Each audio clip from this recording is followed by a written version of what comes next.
On this show, we cover some sensitive topics. Though the obituaries may be outlandish, the people are real. Names have been changed or omitted in order to respect both the deceased and the survived by. While death is no laughing matter, some petty last words can provide some pretty entertaining comic relief.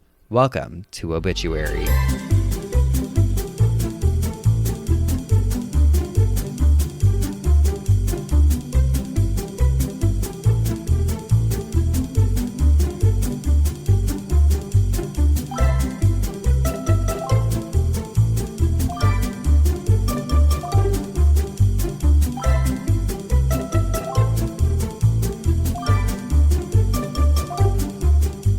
Welcome back to Obituary. I'm Spencer Henry. And I'm Madison Reyes. Oh my God. Happy Thursday, Geoff. Happy Thursday, you guys. One more day till the weekend. We can do baby. Unless you're working on the weekend, then we're here for you. Oh, I worked on the weekend my whole life. Oh my God.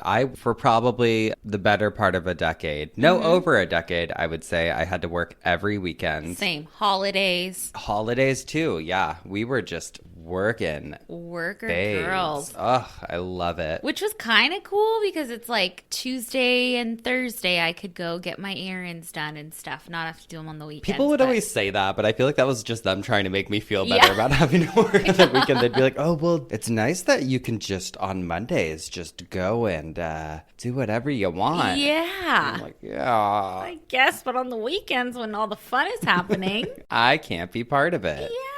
I was talking to someone about working from home and they were saying how their company monitors their computer. So they will call and be like, hey, there's been no activity. Like your mouse hasn't been moving. Oh, really? Yes. Well, that's why people make like the fake things to move mouses and stuff. Our friend puts a butter knife on the keyboard and like puts a cup on it so it just is constantly being pushed. Oh my God, I love it. One thing that I feel like is always a struggle is like trying to get everything done. Like you're never going to be done with work, which is something I think it's important to like remind yourself because you're never going to be able to like finish everything. You can get ahead for a few days and then you're going to be right back. Yeah, but you can't like, it's never done.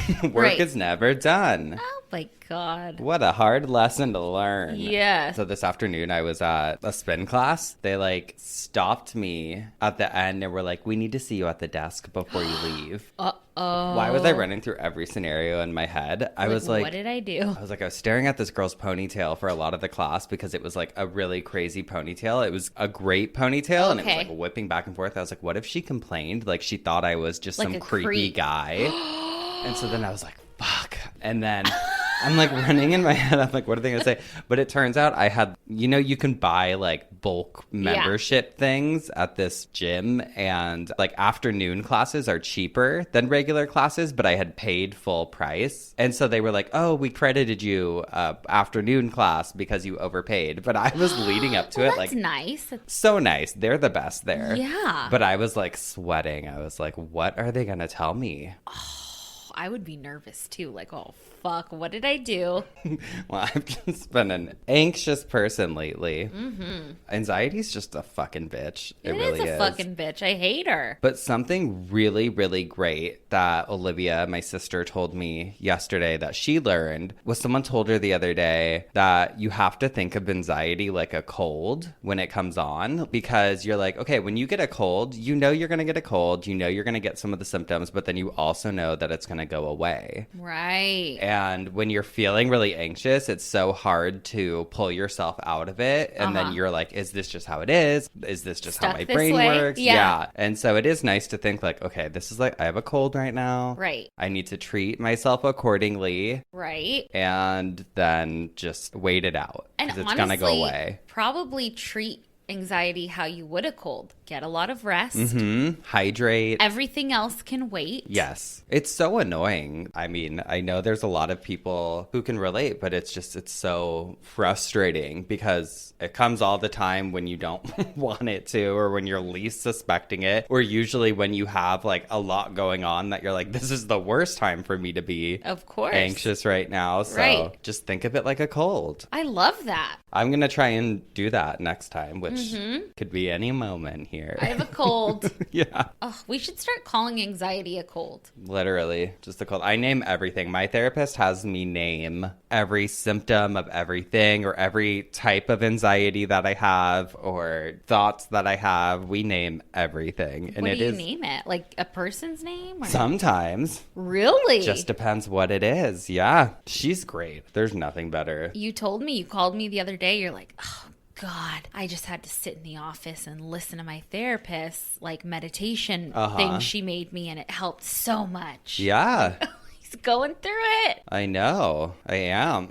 And that's the truth. But hey, it just happens. Just a cold. It's just a cold. It'll pass. It will pass. Okay. Well, can we talk about the fact that we did a fucking live show? Spencer, that was the wildest night of my life. I feel like it was our wedding, and I feel like it was a blur where just like leading up to it, it was I had such a cold. Yeah. I had the biggest cold. We were very sick, not really, but we were just like sitting back there because we got there early that day, and we were sitting back there just like leading up to it felt like a very long time because we're like, okay. Yeah. And then once it happened, it was like boom, boom, boom. And at the end of it, it was just like, whoa, that was insane. My husband drove us home. We both sat in the back seat together, Spencer and I, in silence. I think we just couldn't believe it.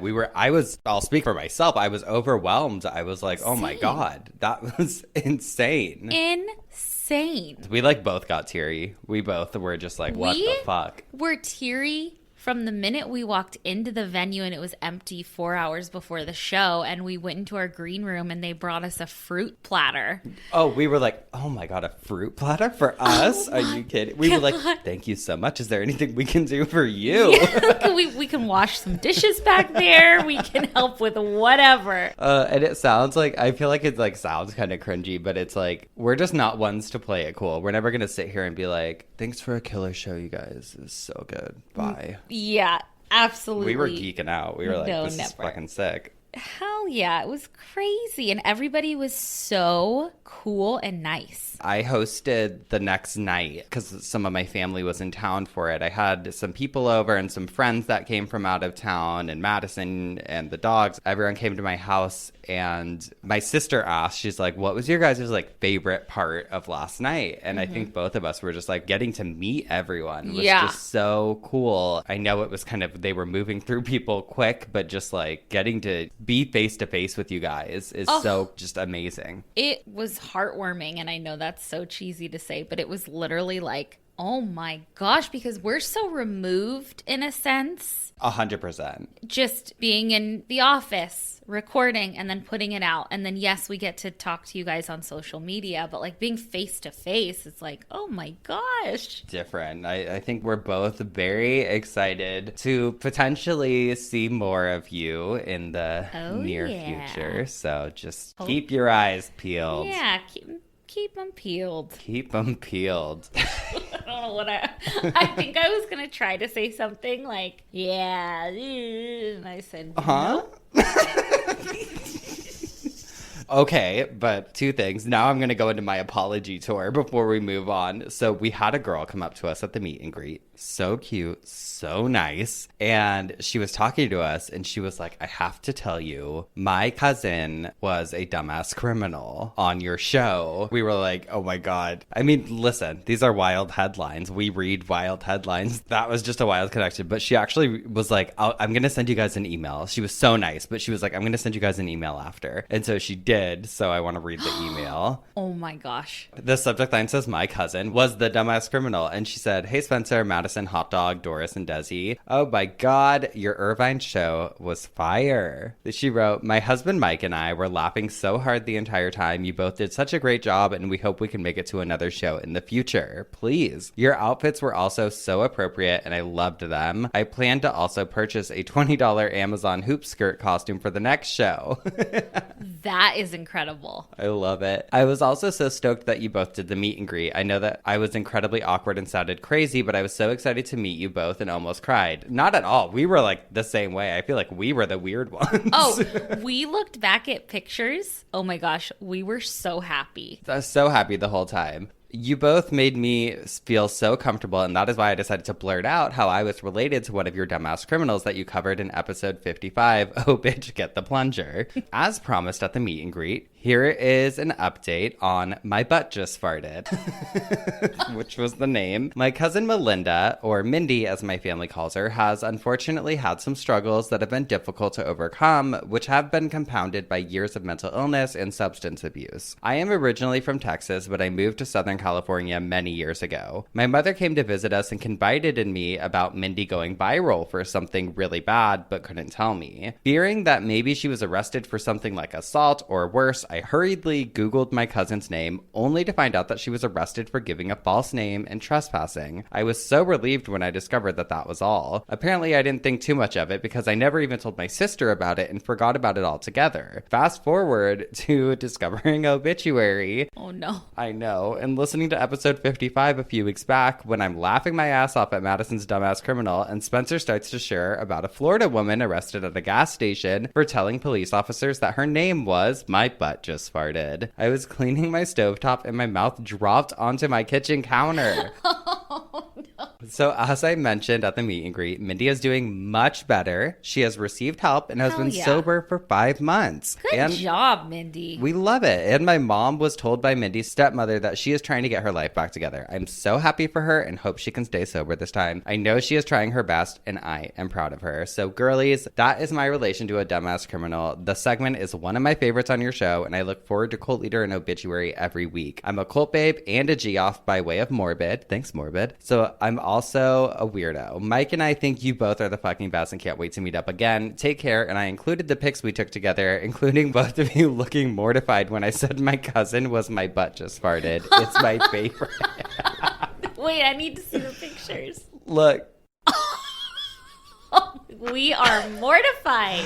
Oh my God. With so much love, Janie. You can use my name and my husband's. Janie, thank you. Thank you for being so cool. And we're really proud of Mindy. And honestly, she didn't do anything that bad. Oh, no. You know? And I mean, I think about it and I do think like for obituaries, a lot of times we'll change names or leave out certain names. And I think moving forward, we should probably do that with dumbass criminals as well. Yeah. Probably. So we'll take it as a learning lesson. Yes. I mean, here's the thing. We're a comedy show. We never want to offend anyone. No, and their headlines, things are already out there. We're commenting on them. It's like viral things a lot of the time. So Right. It's also crazy that you just were connected like that. Also, if we never said the real names, we would never have Geoffs. True. So what do you want, people? What do you want? And it's cool because we got an update. I know. And I love that because listen, I'm sure some of the shit I did in my younger years. Thank God whatever I did was before I was 18. Please, thank you. Saying. Otherwise, we probably would be talking about ourselves on this Yes. show. But our records are expunged, honey. You can't even see them, and we won't tell you. Maybe one day. We'll save it for the memoir. Yes. But, and then also continuing my apologies. Well, actually, I don't know if this is an apology. I did make a blanket statement that I don't think chiropractors are real. And then I had a few people that were either chiropractors or married to or in relationships with chiropractors reach out to be careful with the posture correctors. They said because your muscles can get weak in your back and start relying on it. So you have to be careful with how you're using them. Okay. So that's a lesson to learn. See, that's why I didn't use them. Oh, well, you actually don't even have a back. You're just a I don't worm. have any muscles. Yeah. Snake. So that's my apology tour, and that's where I'm leaving it. Thank you. I'm sorry, too. Oh, God. Oh, my God. Okay, well, I have a few emails where one of them might have to go on an apology tour also. Okay. From some Geoffs. The first one says, my brother flipped off the priest during my grandpa's funeral procession. Oh, my God. This is from Morgan, and it says, while listening to episode 58 on funeral processions, I was taken back to my grandpa's funeral procession. We had left the funeral home and were on our way to the church for the service. I was riding with my brother, and we were in the procession. We were almost to the church when my brother was cut off, causing him to get upset and flip the guy the bird. We pull up to the church, and the guy who had cut us off ended up being the visiting priest from India at my grandpa's church who was leading the service. Oh, shit. Oh, no. Oh, my God. The last person that you would want it to be. Oh, terrible. Guess he didn't understand procession protocol and that the service couldn't start until my grandpa got to the church. My mom was so embarrassed by the situation, and it's something that I will never forget. Glad that I stumbled across your podcast after listening to another of my favorites, Morbid. Thank you again, Morbid. Oh, my God. The Ash and Elena really popping up this week. I appreciate all that you guys do to bring some laughter to a very difficult situation that we all have to go through at some point in our lives. Very well said, Morgan. Thank you. Love it, Morgan. Thank you. And yeah, be careful who you flip off in the procession. I know. Okay, but you're going to love this one. Hey, Geoffs, I shared a story way back about my dad's funeral where the song Pour Some Sugar on Me played. I recall. Well, when Spencer mentioned the Am I the Asshole with Nana being given away in jars and his own experience with unsolicited rocks being given away, it reminded me of something else about my dad's funeral. My dad has a cousin who is super religious. He was notorious for leaving us pamphlets with cartoons, basically telling us we were all going to hell. Love it. Somehow he found the time to slide them into everyone's windshields at my grandma's funeral. Oh, God. My dad was a lifelong atheist. So when we were at his funeral, we actually did a sweep of my dad's coffin to make sure no religious cartoons went with him to the afterlife. Imagine there's just a pamphlet in there. I'm like, know. You're going to hell. He'd be nonstop spinning in his cremation box if one of those made it in. It'd be like a windstorm, a tornado, a dust storm. Oh my God. Oh no. Luckily, we didn't find anything, but looking back, I think it's hilarious that we had to pat down Dad for religious paraphernalia. Love the show. Love you guys. You can for sure use my name if this makes it on the show. Love, Susie. Thank you, Susie. Oh my God, Susie, that is amazing. Oh, and wherever your dad is, I'm sure he's resting in peace. Ugh, without that damn literature in there. Yes. With nothing to read. Come on. I know. So our friend Nestor sent me this video, and it is a real video from a funeral where the casket is sitting on the ground with the deceased person's body in it, and there is a woman barefoot in a t-shirt. And a thong. Dressed in a thong. Just a t-shirt because her... Yeah, just... Twerking. She is twerking on this young man in the coffin. And sitting on his face. Grinding on his face. He's going to get fucking pink eye, my God. Oh my God, all that makeup on her. On her lips now. Gross. Little does she know, his mouth is probably sutured shut. He can't do anything. Fuck. What's the story behind it? I don't know, but if he wasn't dead before, he's dead now because she was fucking suffocating him with her lady parts. Oh my God. Wild. I don't think that's anything we can post. So just we can post it Google on stories. Keep an eye out for the stories when this episode comes out. Holy shit. Horrific. But yeah, I just thought that was wild. Some real asshole behavior. Yes. Speaking of, I think we should get into some Am I the Assholes? All right, let's hear some assholes. This says, Am I the asshole for yelling at my husband for discussing his dad's death on my dad's birthday? Okay. Yesterday was my dad's birthday, so me and my family took him out to dinner at a nice restaurant. My husband Joel seemed a bit distant, but I didn't talk to him about it so we wouldn't ruin the mood for my parents. On the way home from the restaurant, I asked him what was wrong. He said that he missed his dad, who passed away about 2 years ago. He explained that he couldn't stop thinking about his dad, and I let him talk to the kids about his dad for quite a bit. I was getting sick of it. Our children, female 12 and male 9, shouldn't need to hear his sob story. I told him that's enough talk about his dad, and he apologized. But when we were back at the house, I heard Joel talking to the kids about his dad again. I told him to stop, that the kids didn't want to hear it. Joel argued that his dad is the kid's grandfather, so of course they want to hear about him. I told him it's fine to tell stories about about his dad, but that he's taking it too far and he'll just make them depressed. We argued for a bit. The details aren't important. And in the end, he accused me of being an asshole. I thought he'd get over it by the next morning, but he isn't talking much, and I can't help but feel that it's related to last night. I think he's just being stubborn and overreacting, but I'm not sure. Am I the asshole? Yeah. Yeah. Fucking asshole. You are the asshole. What an asshole. I hope Joel leaves you. Yes, but I would hope that someone who I loved would be there to like listen to the stories. And it's only been 2 years. That's really not That's recent. a lot of time at all. Yes. And it's your dad's birthday, so of course it's probably making him think about like, oh, I wish my dad was here. What a bitch. It's also not like he was at dinner like,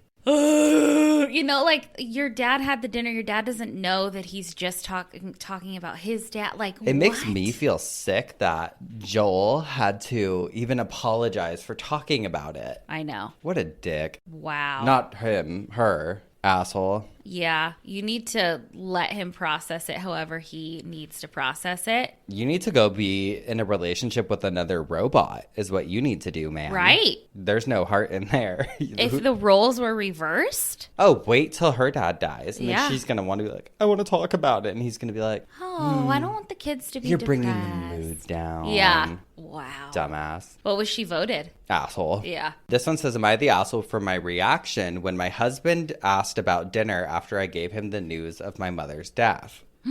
I lost my mom days ago to cancer. I had a good relationship with her and my sisters. I took part of her care and my husband helped a lot in the past few months. He loved mom, or so I thought. Uh-oh. He helped me take care of her home. He'd visit daily when I stayed with her, and he cleaned her yard, walked her dogs, handled her financial issues. He's an accountant, brought her stuff she needed before she went to the hospital, and never complained about the efforts he made or the time he took to help her out. I received the news of her passing from my sister at 6 p.m. My husband got home within 30 minutes. He was resting on the couch in the living room when I came downstairs, and my face was very telling, but he didn't notice somehow. He casually talked about how long and hard his day was and didn't notice that I didn't say a word. I spoke up and told him my mother just passed. He asked when, and I told him about an hour ago. He leaned back, stared at me for a long minute, then said, "So what's for dinner?" Wait, what? He and the other girl need to get together. They need to swap partners. I know. She said, I froze in my place. And he said, what? You don't need me to take you to the hospital? We gotta eat first. I blew up at him, called him unbelievable for his response to the news of my mom's death, then argued back talking about how he was working nonstop all day without having time to eat anything. Then basically talked about all the things he's done for my mom and how he owes nobody nothing. He said he was sorry for needing to eat after coming home hungry after working for hours, and said that my reaction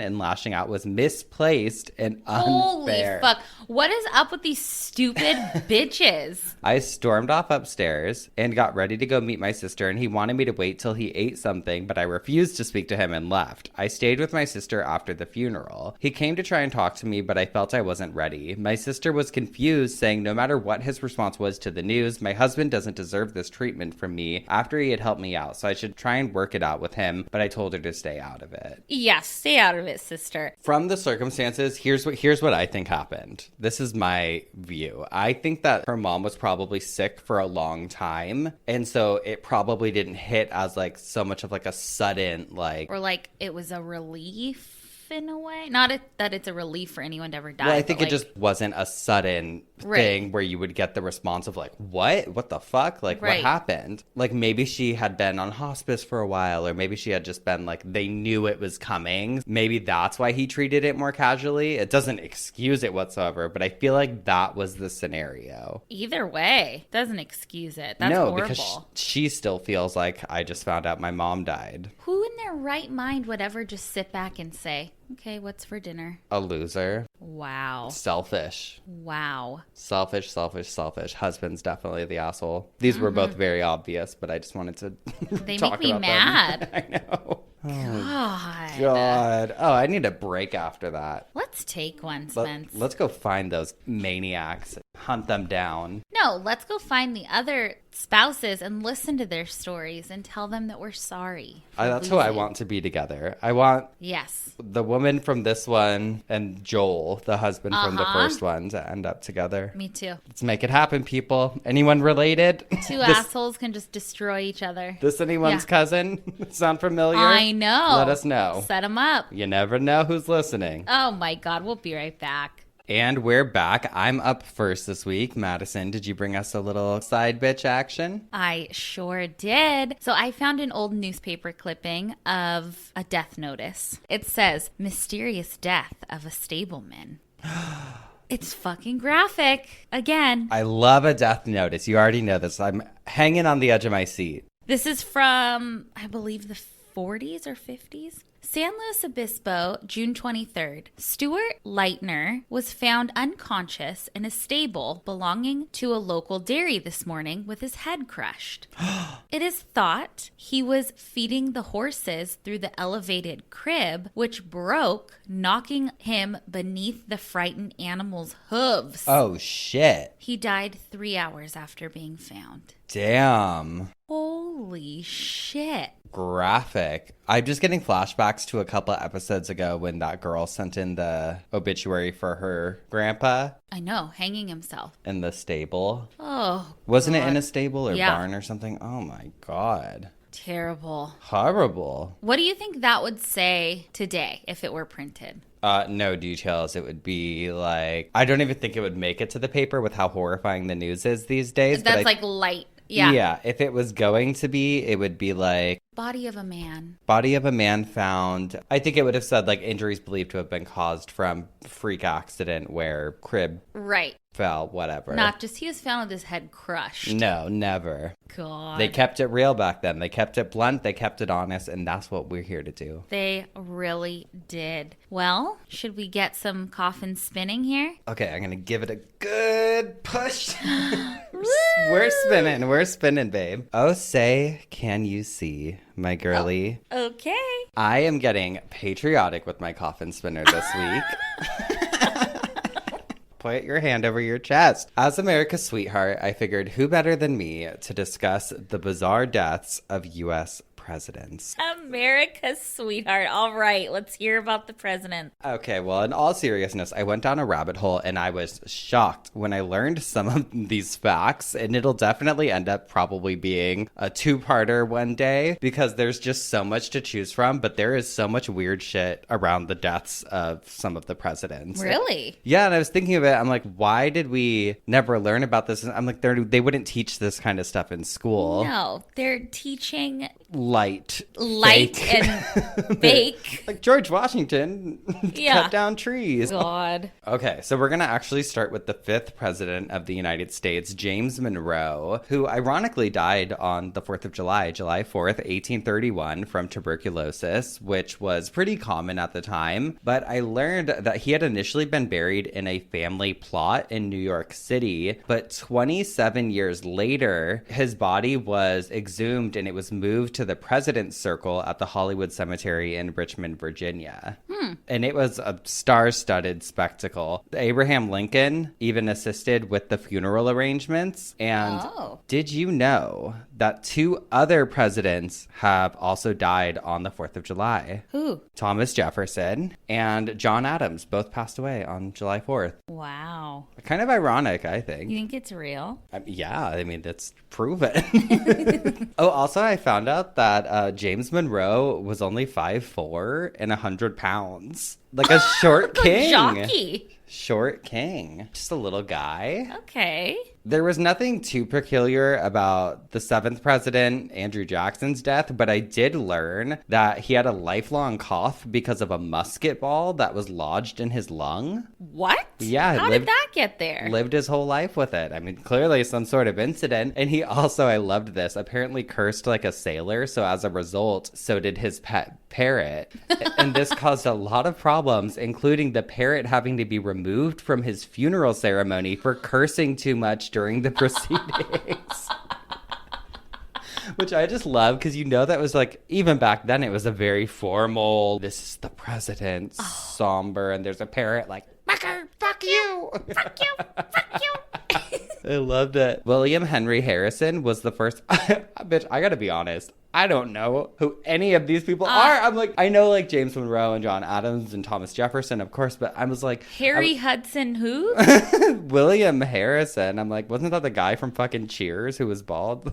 Or Woody Harrelson? Oh, it's Woody Harrelson. Then, yeah, but just really needed this to brush up on my U.S. history. Yes. William Henry Harrison was the first president to die in office. Not only that, he had only been president for 1 month before passing away from pneumonia, though it was later determined that he may have died from typhoid fever. Oh. But he was the first president to ever die in office. Okay. And now this one's super interesting. Zachary Taylor was the 12th president, and he passed away during his time in office as well, just about a year into his term, when he died of gastroenteritis at the age of 65. They apparently tied his death to a 4th of July soiree he had attended, where he drank an insane amount of milk. Ew. Barf. And consumed, quote, copious amounts of cherries and other fruits. But milk and cherries, the key players. Cherries have arsenic, right? If they do.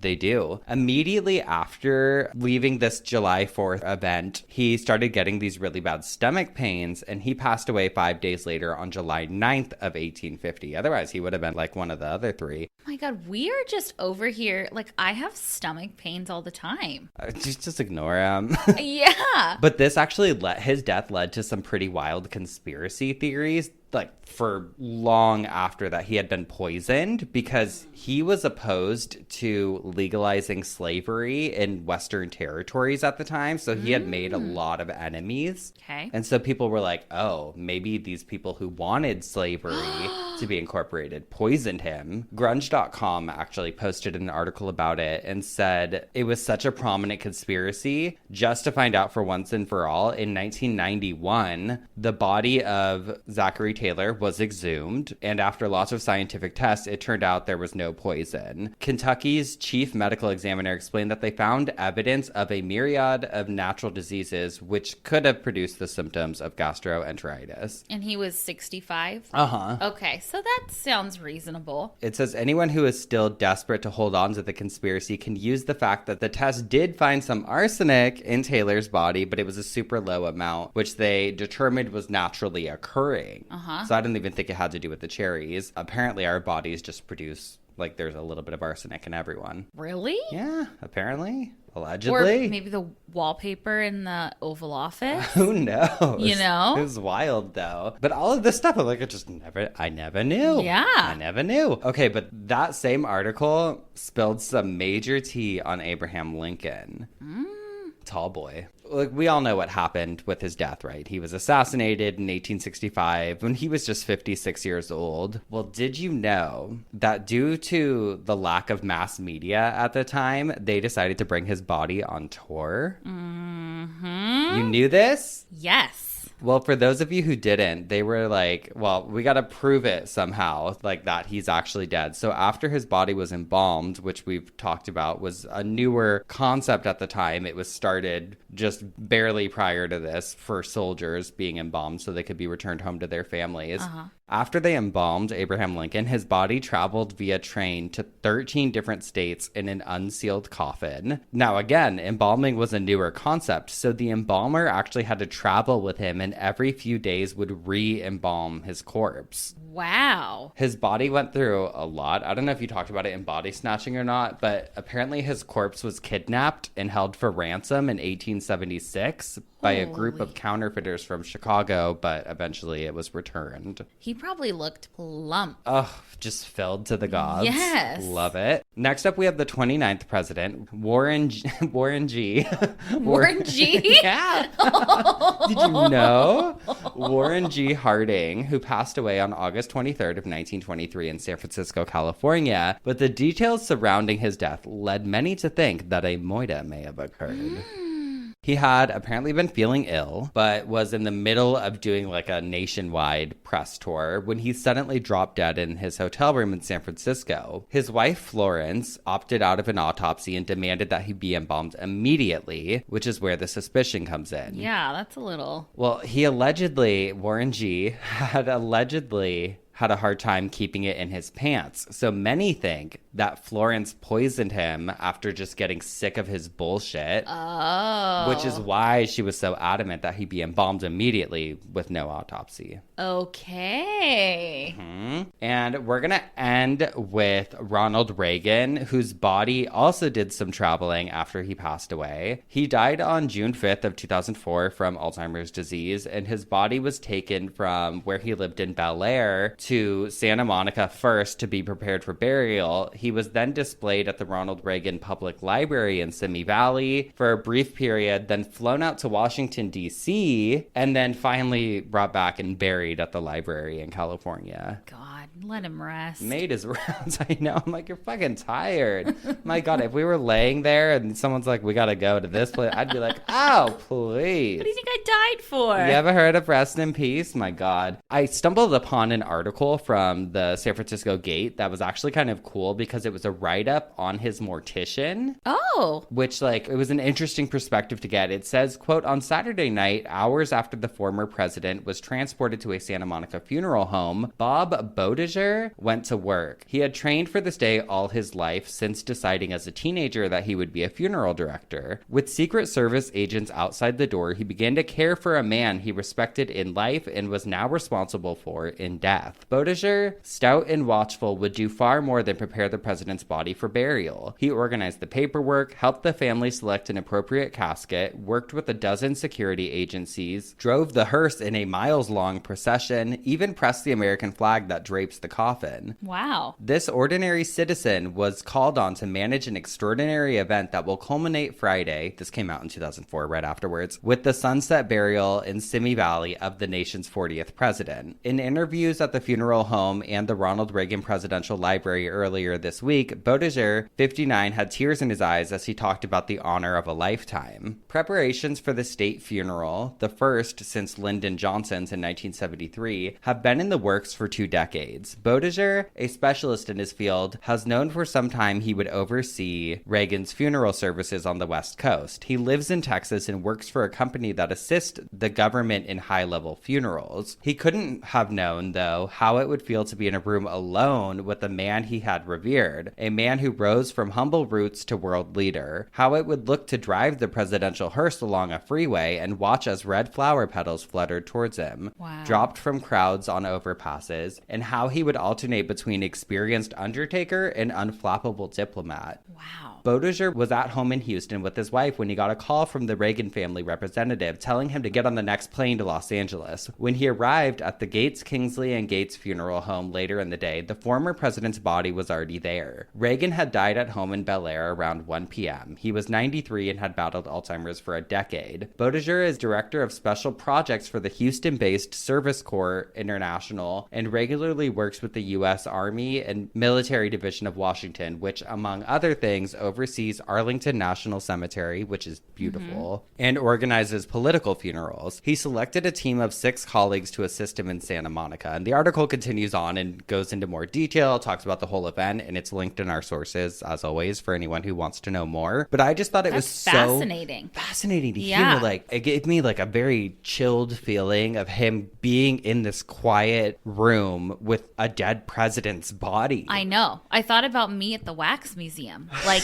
I'm not trying to be funny. Like, it just starstruck. Well, it would just feel surreal, I think, to be like, oh, you're just sitting there and you were like the most powerful person in America. Yeah. For a time. Right. Really interesting to think about. Wow. I thought it was wow. So cool. There you have it. Well, let's take a quick break and then I want to hear what had you spinning in your coffin. Alrighty, we'll be right back. And we're back. Spencer, I feel like we are on the same telepathic wave this week. When are we not? When are we not? We got the same lobotomy. We did. They split our brains in half. Be nice to us because we only have half a brain each. I bring up presidents too in my coffin spinner. Okay. Okay. Welcome to our American podcast. Imagine we're just like, hey, Patriots. Oh, God. No, it's wild. Okay. So when this comes out, it will probably be old news, but I'm still like reeling after hearing about Trump burying his ex-wife, Ivanna. Oh, my God. On his golf course. No surprise. For those of you that don't know, he buried her right near the first hole at Trump National Golf Club in Bedminster, New Jersey. When I first heard it, I was like, I wonder if it's the one right over here. But no. It's not this one. So I had to look into it, right? Of course.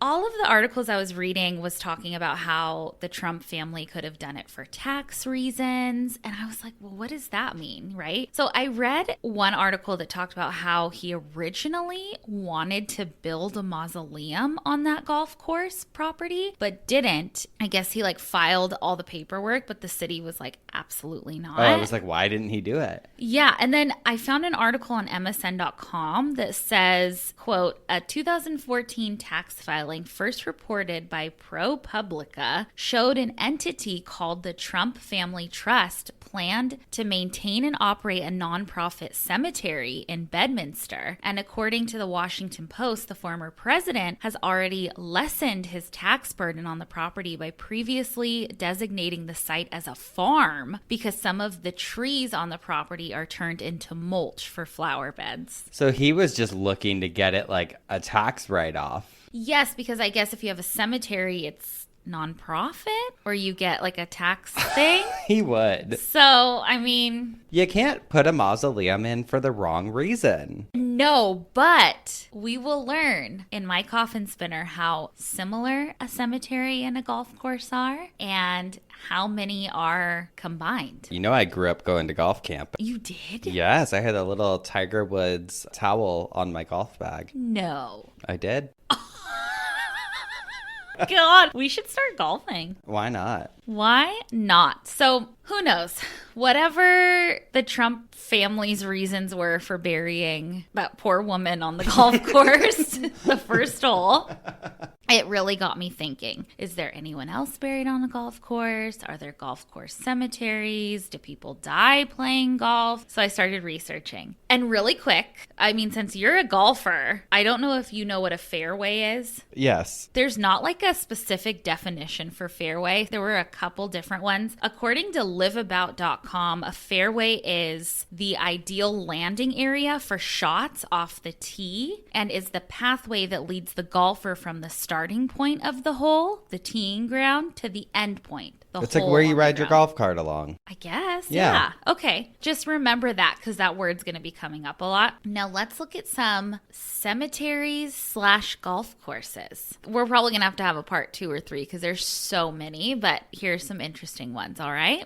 First, let's start with the Lincoln Park Golf Course. This is in San Francisco in the Richmond district. It's so pretty. It literally overlooks the Golden Gate Bridge. It's a beautiful course. It was built in 1902, and when it was built, it only had 3 holes, but over the years, it's expanded to, I think, about 18 holes. Mm-hmm. Before that, though, that land was called the City Cemetery. Many people that helped build San Francisco are buried there. And in 1898, the last burial was allowed. And then in 1902, the golf course started taking it over. In 1909, the city ordered that 20,000 people buried there must be disinterred and moved elsewhere. Okay, at least they moved them. All right, but at least 10 to 20,000 people are still buried there. Oh, no. In unmarked graves. This cemetery had different sections. So there was a Chinese section, and there is still a big Chinese monument there. What is it? Let me explain. From sfrichmondreview.com, it says, quote, along a fairway on the course, one monument is still standing. The Kong Chau Funerary Temple was used to temporarily store the bodies of Chinese immigrants before they were sent back home to China. Later, they would be disinterred by a bone collector who would prepare the remains to be transported back to their home villages. Have we talked about bone collectors yet? Maybe not. I know we've talked about not bone collectors, but bone brokers or body brokers. Maybe we need a little coffin spinner on. Yes. On boners.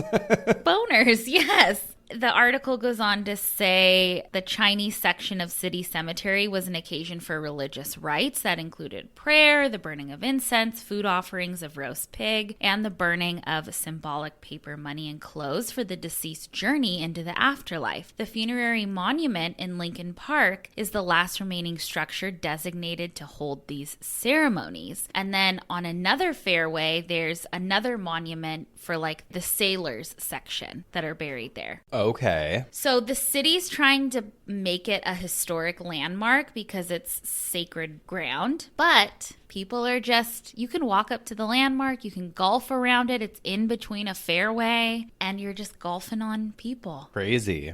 Next, the Hiawatha Golf Club is in Canton, South Dakota. And between the 4th and 5th holes on the course, there is this like fenced in grassy area. And the fence is like a little wood, like 2-row fence. Just blocking off a little section. Right.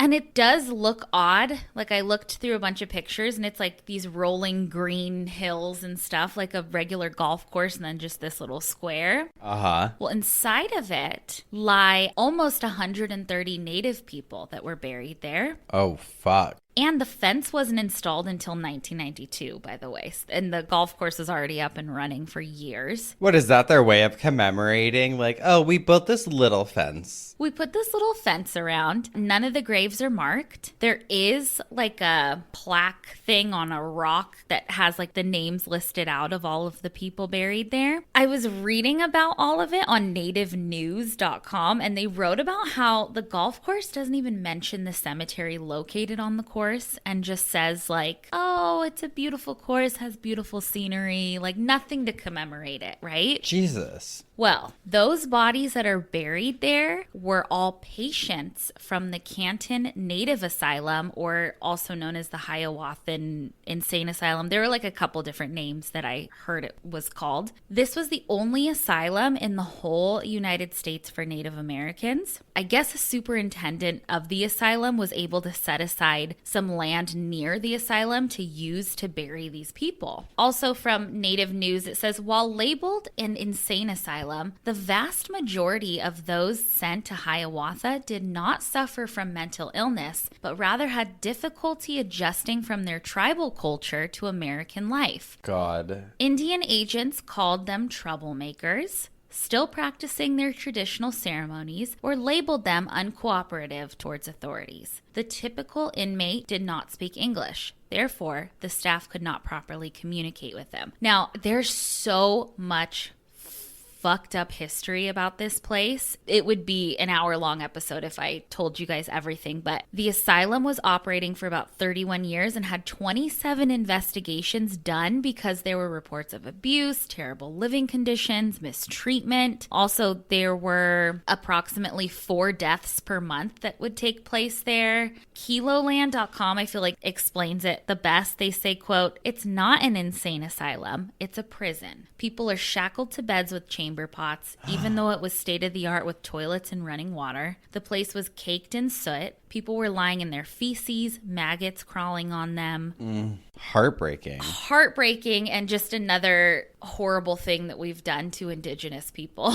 Yeah. It's just fucked up. In the late 1940s, the whole asylum was destroyed, thank God. And now some of those patients or inmates are on that golf course. Crazy. I feel like we really are on the same wavelength, because last week's cult leader was about 3 different stories of doctors, like corrupt doctors. Oh, okay. And one of them is about this really, really fucked up psychiatrist and these insane surgeries and stuff that he would perform. Holy shit. If you guys haven't listened yet, that's over there after this.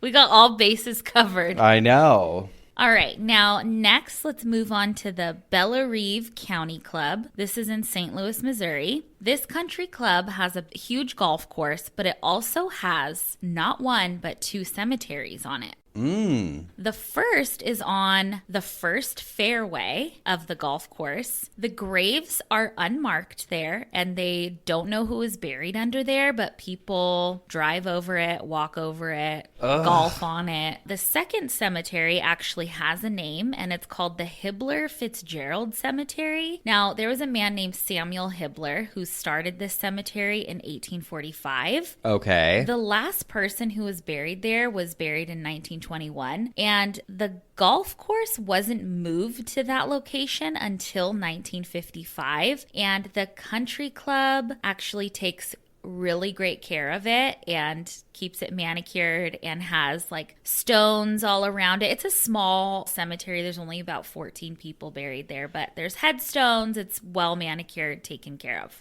Another golf course that has a cemetery on it is the Darby Creek Golf Course. This is in Ohio. And from their darbycreekgolf.com website, it says, the golf course maintains the cemetery, which consists of approximately 30 graves dating in the 1800s. The oldest identified is that of Reverend Samuel Woods, the first pastor of the church, who was laid to rest at the ripe old age of 36 in 1815. The woods throughout the back 9 were a favorite for sugar camps set up to draw syrup from the many maple trees. A large rock next to number 14 tee box marks a grave of an unknown individual. Local folklore has it that it's the result of an argument between two brothers who had overindulged in sugar beer from there still. And I looked at a whole list of people who were buried there, and so many of them had the last name Woods, so I feel like it was like a family cemetery. Okay, like a family plot. Yes. Our last one for today is Sunnylands.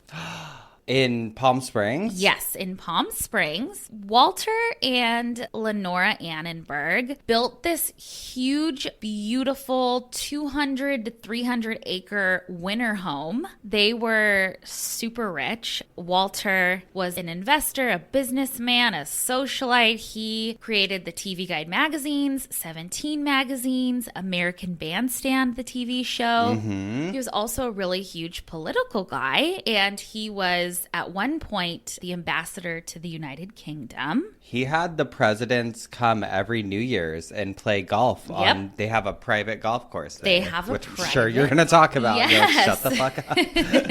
They have a private golf course. So first, their home is absolutely incredible. It is acres of just mid-century modern, like beautiful, quintessential Palm Springs, I feel like. And the house even has like a 9-acre garden on it, and they have the 9-hole golf course. And on the wall, like outside of it, it's like the pink. Pink with like white letters that say Sunnyland. The home you guys can go visit. They have a whole Sunnyland Center and Gardens on the property that's free for the public to visit, which I'd really like to go. It's like, technically in, I think, probably Rancho Mirage. It's Rancho Mirage, yeah. So the home was completed in 1966, but the golf course was still kind of playable before that, and it wasn't completed until later on. They hosted a ton of celebrities, like you said, Spencer, presidents, royalty. Frank Sinatra even got married there in 1976. So this place is beautiful. Now, Walter died in 2002, and then Lenora died in 2009. I think Walter died in like Pennsylvania or something, but his body was flown back, and they're buried on the golf course there in a mausoleum. Oh, cool. Beautiful. Lastly, I just want to leave you with something that I found from the Reno Gazette-Journal. This guy wrote a letter, and the title was Great Idea, Combine Golf Course and Cemetery. Let me preface it. I guess a lot of people say that golf courses and cemeteries are like the biggest water wasters. I could see that. Yeah. So his whole thing is let's combine them. And he says, to save valuable real estate, upkeep, and a lot of water, combine a golf course with a cemetery. I'm serious. After all, most golf courses are better kept than a lot of cemeteries. An 18-hole course would need 1 extra fairway, 18 for play and 1 for burials. When that fairway was full, put it into play and use the next one for burials and renumber the holes. There would be no depressing monuments or headstones, just grass, shrubs, and trees. Everyone would be buried all all natural, no preservatives, wrapped in a cotton sheet, dust to dust. For those preferring cremation, you would have your ashes raked into a sand trap of your choice. Perfect. Each tee would have a small shrine with the names of those buried there. If a player was a friend or relative there, they could pause a minute in quiet reflection before teeing off. Of course, this isn't for everyone, but think of the thousands of old duffers who would just love to spend their eternity on a golf course. Love it. Love it. So something to think about. Who knew? Maybe that's where you'll want to be buried, little golfer. Little hole-in-one girly. God, I love it. Really interesting topics, I feel like, today. Yeah. Random. Very random, but tied into each other pretty well. All right, should we get into some obituaries? Yes, let's do it. I love this obituary. It says, having achieved her lifelong goal for being older than dirt, Helen Waller, 102, had a laundry list of equally important achievements to accomplish, yet her heart valves disagreed on July 7th. Helen never met a dessert she didn't like and attributes her longevity to hard work, makes sense, and eating everything you're not supposed to eat. Please don't. We fear Splenda's stock may soon plummet. She was hilarious, stubborn, and had a memory to rival Google. She read the paper every day, her two favorite sections being the obits and the funnies, and her favorite animal was a baby calf, and never met a plant that she couldn't revive. She loved to cook and talk about food, and if you never had her homemade chicken and noodles, then you simply haven't lived. Ishkin's fried chicken was also a favorite. On April 29th of 1920, Helen was born to Frank and Ethel Tharp on a farm in Reading, Oklahoma, purchased by her grandparents, George and Maud Kelsey, by selling watermelons and sorghum. She soon had three brothers, Ralph, Bob, and Cecil, to watch over. When asked about her time growing up, she mostly spoke of work, yet enjoyed her brother's ice cream eating contests. Ralph always won. She graduated from Piedmont High School and took the trolleys in downtown Oklahoma City to attend Hill's Business University. She married Wesley Waller, I love all these names. I know. On April 18th of 1942 and helped him farm as a result of his father's early death. She knew all about wheat and got up each morning at 4 a.m. to milk cows before coming back to the house to make breakfast. The late 70s, 80s, and the majority of the 90s were filled with travels throughout the United States, Canada, and Mexico. Her travels often included their motorhome and one or more of her brothers/sisters-in-law. She often visited relatives and hit as many national and state parks as possible. February and October/November were their favorite months to travel. Helen drove a car until she was 95. Ooh. And lived in her house on her own until she was 97. Love it. She had several surgeries in her late 90s and spent weeks recovering in skilled nursing. She was much like a Timex watch. She takes a licking and keeps on ticking. It was during one of those recovery periods that she decided to move into St. Anne's assisted living. That became her home for her final 5 years, and she loved the people and the staff that worked there. And then this is my favorite part. It says, those that pre-croaked Helen. And now it's like her husband and all the relatives listed. And then it says, people left with a pulse include, and then like everyone that's still alive. Cute. And then it just has like the information for the burial and stuff. But I just thought, I don't know, I loved it. There's a lot of cool things intertwined there. I agree. I loved it. What a cutie. And rest in peace, 102. You lived a good life, honey. You really did. You really did. For the amount of obituaries that we do on here, we rarely see over 100. Yeah, that's rarely. True. I know. Right? I would think we'd hear more, but no. Well, it's not a thing that happens every day. Yeah, people aren't living as long. Mm-hmm. All right, I have one sent in by Lucreza.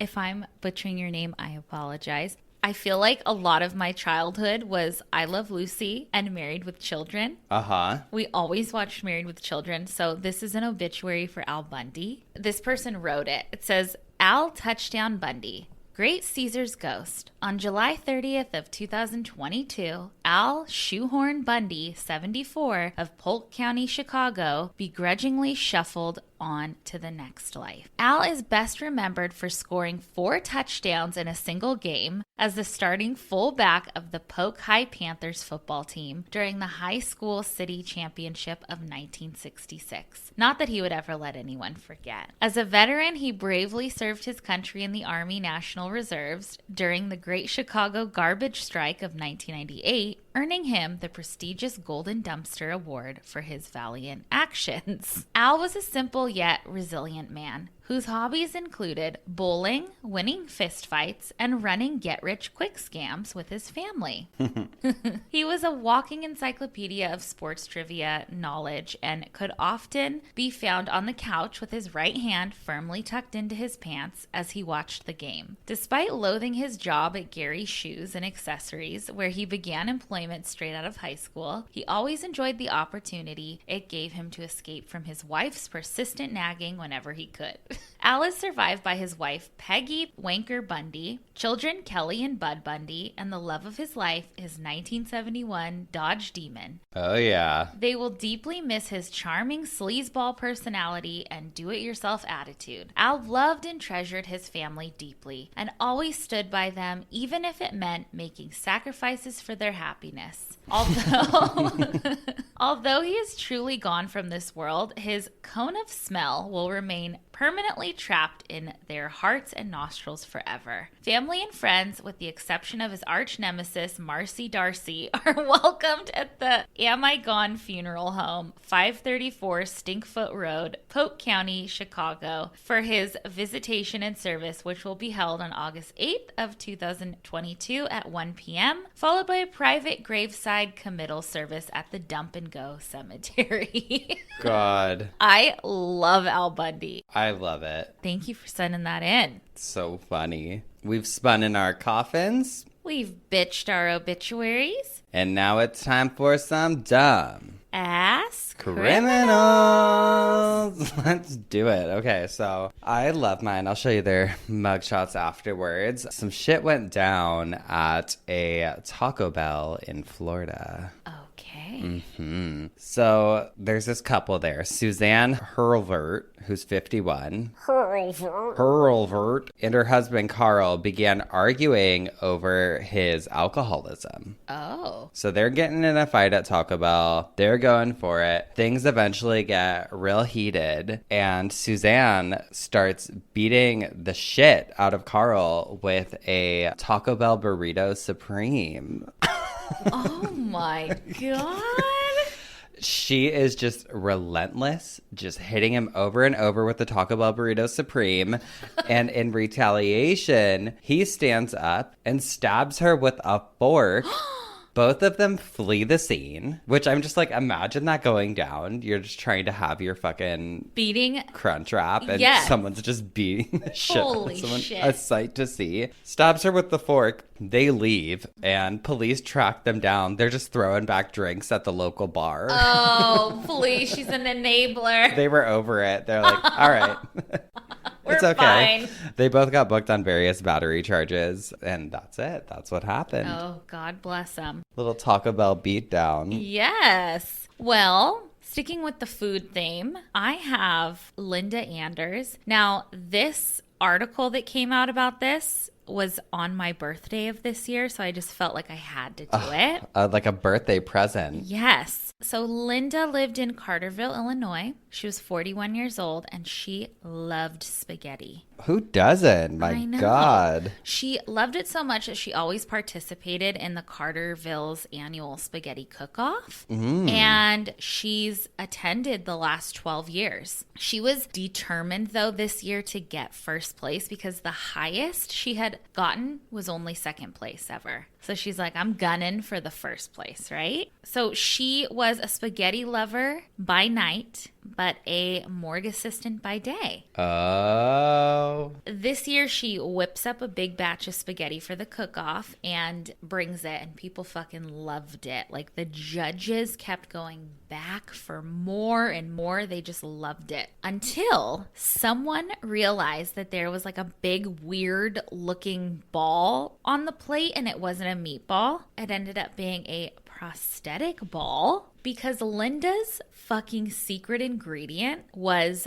all of the balls that she had secretly cut off of adult corpses from her job and put into the spaghetti. But they were prosthetic? One was. That's what got her caught. The other ones were the real So she was feeding meat. Human meat to people? Yes. Oh my God. What happened? She was arrested, of course. That is disgusting. She is absolutely insane. I did look to see if this was real. Yeah, is it? I looked it up and I think it's satire. Oh, okay. Okay, but I just loved it. Mugshot and everything. Ugh, love her.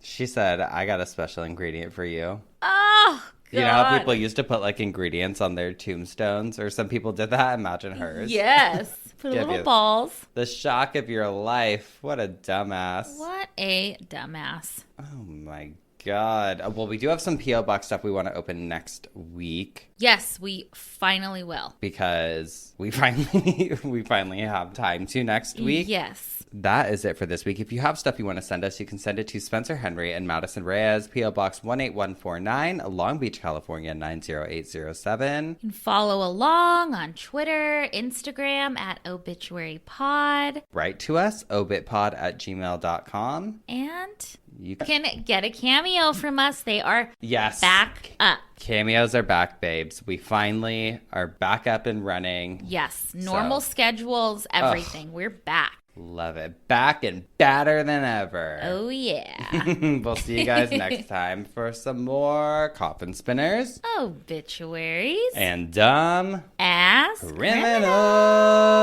Goodbye. Goodbye.